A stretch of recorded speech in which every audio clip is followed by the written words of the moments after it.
Hey there, so today we have another review. This is a beer from Half Acre. Crazy enough, they're actually sending beer down here. It's very inconsistent, but I've seen it a few times, but now this is as fresh as it comes, unfortunately. Well, fortunately they came here, but unfortunately it's about 2 months old. Yeah, let's say 7 weeks. So I just picked this up.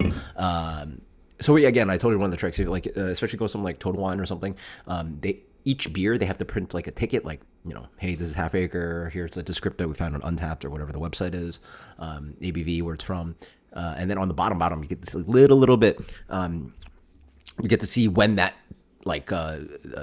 thing was printed, and they printed that I want to say a week ago. So 7 weeks fresh. Yeah, it is what it is. Anyway, Daisy Cutter. This is a beer that actually not quite sure if I reviewed on the channel. Yeah, I don't think it's on the channel actually. It's been a long time since I've had this beer.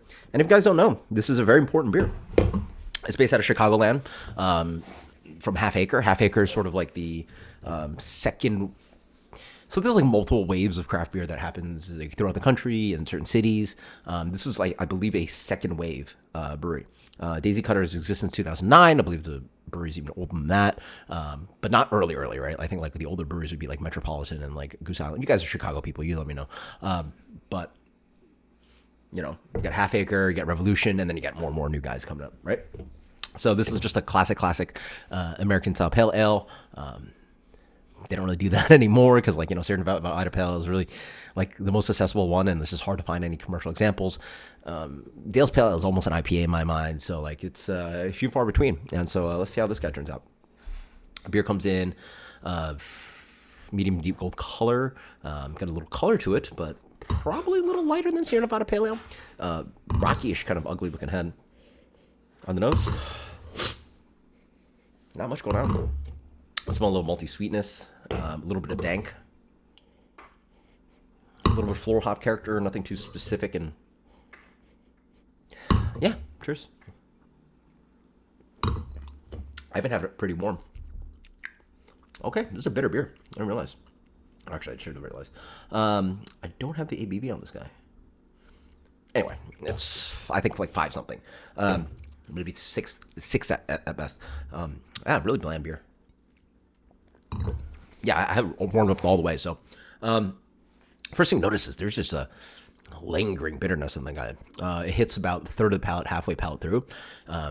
It's hoppy, it's beer, and you're just like waiting, and then all of a sudden it just like hits you. It's like whoop. There is a very IPA-esque bitterness here. Yeah, I think full blind. A lot of people guessed what this was like a IPA. It definitely has IPA bitterness to it. This does not taste like pale ale. The other thing about it is that it's definitely a different recipe than the Sierra Nevada Pale Ale. That definitely has more crystal malt sweetness to it. This is obviously a lot leaner.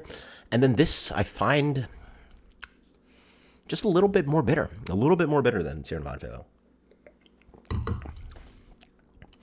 On the hop character, relatively similar. Nothing too exciting, just like the nose. Floral. The bitterness is very piney. It's very resiny, green, almost leaning towards like bitter vegetal, but not in a bad way, right?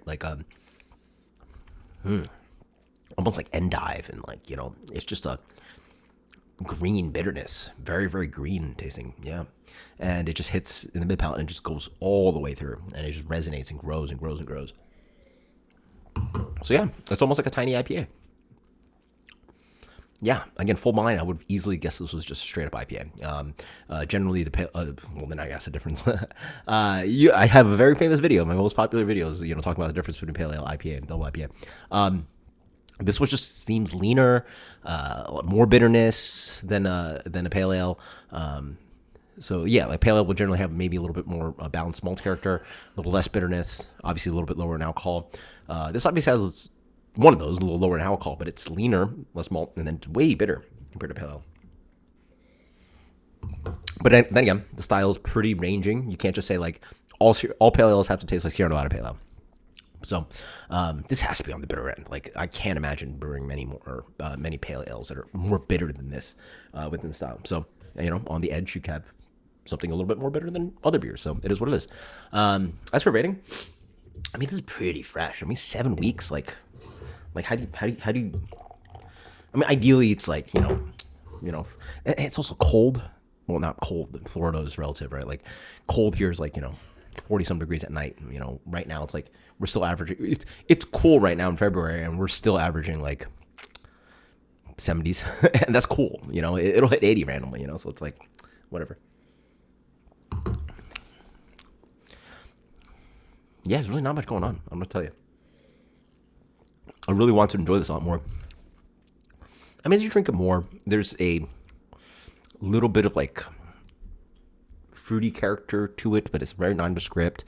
There is an herbal and floral element, but it doesn't seem necessarily like showy of American hops. Like, right, like the whole part of the reason why we like American hoppy beers is like there's a showiness to it.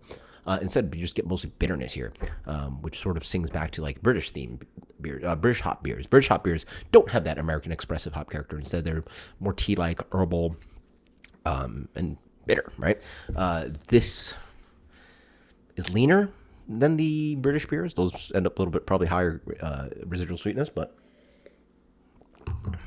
yeah, just piney for days. Maybe a little bit like black tea, tannin kind of thing going on.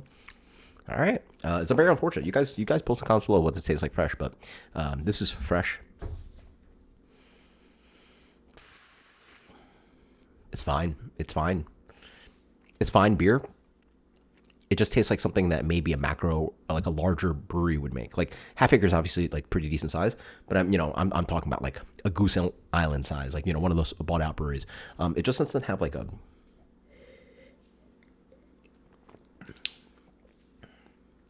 I mean, it's pretty tight, which is good. Like tight isn't like. It's you could tell some of it makes sense, but I wish it just had more showy hop character.